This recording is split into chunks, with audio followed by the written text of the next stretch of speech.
So cool. Geese landed on our little pond over there. Okay, so this is going to be, this thermal mass greenhouse is going to be a conglomeration of several techniques. And I'm just going to talk about them real quick here. Obviously, we're using the tire bales. Been talking about that extensively. This is a rammed earth tire. If you haven't seen these before, this is a Mike Reynolds creation, the guy from Taos that builds the airships. And this is what he builds the airships out of. I rammed this tire probably 3 years ago, at least 2 years ago, if not 3 years ago. When we first started staying at airships, I came home and pounded a tire. It took me a while. It took me, I don't know, 20 or 30 minutes at least. I did put cardboard in the bottom of it just like they do, pounded it. And I just used the dirt that we have here, around here in the bottom of the valley here. There's no, almost no clay in it. When you do the soil test, there is almost no clay at all. It's all silt and whatever the other constituent of soil is. Silt, clay, and sand. Silt and sand. So very little clay. And so 3 years, it's been sitting out in the sun. It's been sitting outside for 3 years, getting rained on, snowed on, frozen, heated, and you can see there's still a solid layer of dirt on the top. It's literally like concrete, and this, there's no concrete, there's no cement. This is just dirt. This is just our local dirt with silt and sand. There's no clay in it at all, and it's still hard as rock. 3 years later, and being exposed to the elements, it hasn't deteriorated at all. I tried, it was sitting over here. I'd pushed it over here with the tractor. I tried to pick it up to roll it over here. I can't even pick one side of it up to tip it up. I was going to wheel it over here, and I can't even do that. They say they weigh between 300 and 400 pounds. Once you pound all this dirt in here and compact it all, and I believe it, it's pretty solid. So I had to scoot it over here with the tractor. Here I had to use the digging bar and jam the digging bar beside it and pry the digging bar up just to move it over here to get it in place. So that's one I built 3 years ago. I'm going to use it. I'm going to pound a few more, but I realized that they're not going to fit here. So I'm using the earth bags. And so this is a different, if you haven't heard of this is a totally different building technique that people use. And they build them out of, they build houses out of earth bags. They build them out of sand tubes, which are the same polypropylene bag that you fill with whatever you're going to fill it with. Dirt and clay, cement, dirt mix or whatever, and then you pack it down, and then you supposedly, you can get the, this isn't going to be a lesson on how to build with an earth bag by any means, but you can buy the book just like I did. And I bought the book and I watched all the videos, and I even bought the videos because I thought I was going to build our greenhouse out of this until I discovered tire bales. So what people do is they build houses out of these, they build whatever out of these. Real common in the Southwest because they're very dense. They're they don't let the heat of the day, like in Arizona when it's frying hot during the day for so many hours. Your house still stays pretty cool without any air conditioning just because of these. And so that's just, it's like building out of adobe. It's the same idea, just a little different process. Now these polypropylene bags will get broken down by the sun, and so you want to get them covered up. You don't want to have them out for a year or two exposed to the sun, because the sun will break them down. But hopefully everything's hardened up by then, and you don't have to worry about the bag really containing anything. So now what people do when they build out of these, they build one layer of these a long ways, and so they'll use this brick, they'll use another brick, they'll use another brick, and they'll tamp them all down. When they put their second layer on, they'll put a couple strands of barbed wire to keep the bags from shifting side to side or sliding side to side. I'm not going to do that here because I'm going to have, you can see it's not just one line, and it's not going to be very tall either. These are going to be as tall as this rammed earth tire, so I'm going to put one more layer here, and then I'm going to put a rammed earth tire on here, and then I'll put some earth bags here, and then I'll reverse it, put a rammed earth tire here again, and then some earth bags here, just enough to match the top of this right here, or get close to it. They're about. What else on the ramp? So else on the earth bags, I bought these bags a couple years ago on Amazon. I forget what they are, for 100. I forget what I paid for. I got like a box of 100 of them. I was just going to try them out and experiment with them, maybe build something real small just to see how it worked and what it looked like. And it's super easy. You just got to fill it with whatever you're going to fill it with, and then tamp it down, and then. But I wanted them to harden up like a brick, and I wasn't sure what our dirt would do at the time. So I did an experiment with these earth bags. And what I did was I took 4 of them. One of them I just filled with regular dirt, like I did this rammed earth tire. Second one I filled with 5% Quikrete, so I'm not talking cement, I'm talking Quikrete, which is already has the sand, the cement, and the gravel mixed in it. So 5% Quikrete, and then I did a 10% Quikrete and a 20% Quikrete, and I did four different bags: 0%, 5%, 10%, and 20%. The 0% didn't harden at all. I left it out for a day. I moistened the dirt. I put it inside there. I tamped it down. I thought, oh, this is going to do great. It's going to get hard like a brick. I won't have to use cement. It didn't. It stayed soft. I'd walk on it. It would break, you know, the sides would break, kind of collapse. And the 5% did about the same as well. The 5% Quikrete. It didn't stay very strong. The 10% was pretty dang hard, and the 20% was solid as a brick.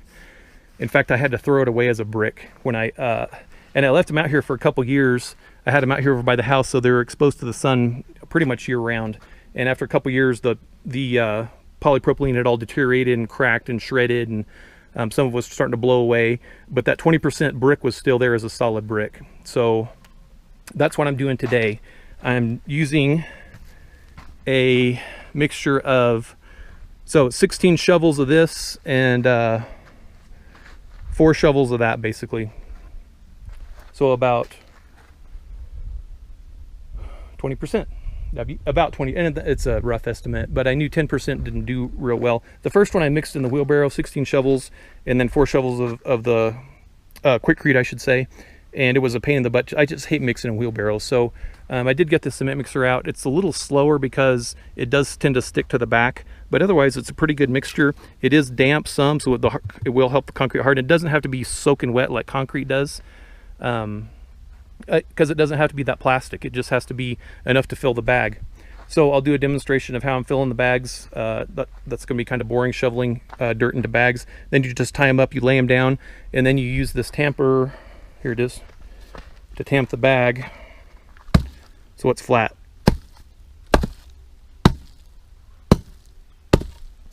And it kind of gives you a flat working surface to build the next one on.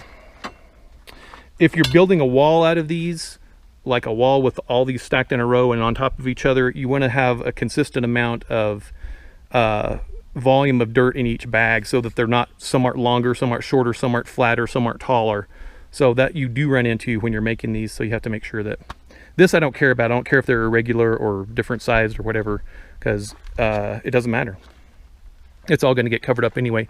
And this is going to be this wide, so I'm not worried about them sliding off or tipping over each other. They'll only be like 3 high or 2 high there, and then I'll have a tire sitting on top of it and then 2 high here. So I'm not worried about them sliding at all, so I'm just going to leave them. I'm not going to put the barbed wire on them like you would for a wall. Okay, I got a lot more digging to do. I'm going to get started.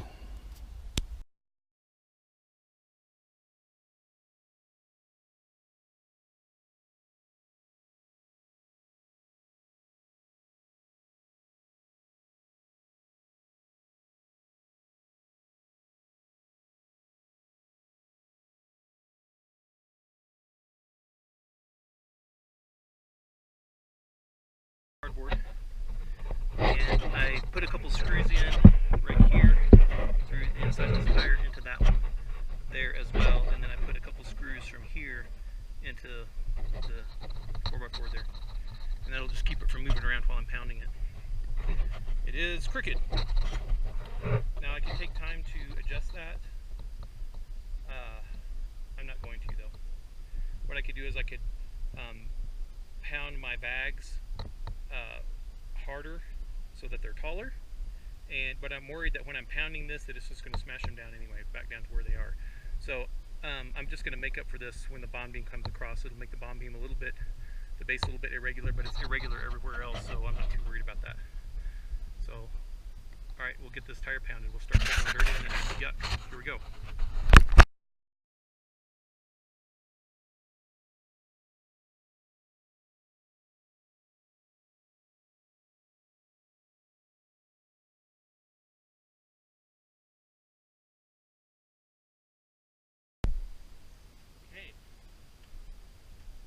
Begin.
4 shovels of dirt, and you know, a couple of shovels of it ended up on the ground, probably 1 or 2, not a ton. Yeah, sidewall's super hard, and that's what you want. Unless you're a tiny bit soft right there, I can just barely push on it right there. But when you're building these walls out of these, the load that's on top of these is pretty amazing. So that little bit of sidewall play will get pushed out. It'd be better to have it packed super hard. But at some point you have to level them. So sometimes you're taking dirt out and letting the tire just sit there where its compressed level is level with the rest of your tires. Of course, I don't have to worry about that now.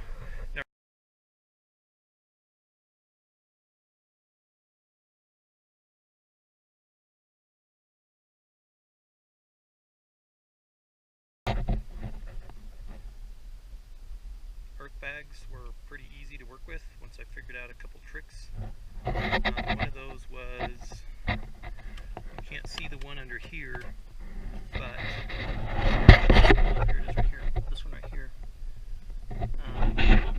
I tried filling the bag and then cramming it down there. It doesn't work.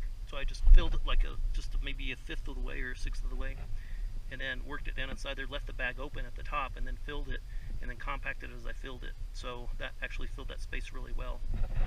I did get kind of a long one jammed up inside there, and obviously that one sticks out a little bit. This one shouldn't be a big deal. The insulation's going to cover this side anyway. Got one jammed up inside there, probably not necessary, but did it anyway. This one sticks out a little bit as well, but once it hardens in place, it shouldn't go anywhere. The bond beam's going to be poured right across the top of this, and then of course go down that way. And as far as the other side goes,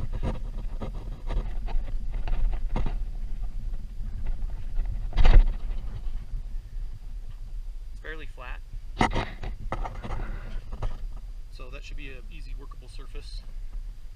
And we'll just have to fill in that little hole right there with some concrete patch or some cob or whatever we're going to fill it in with.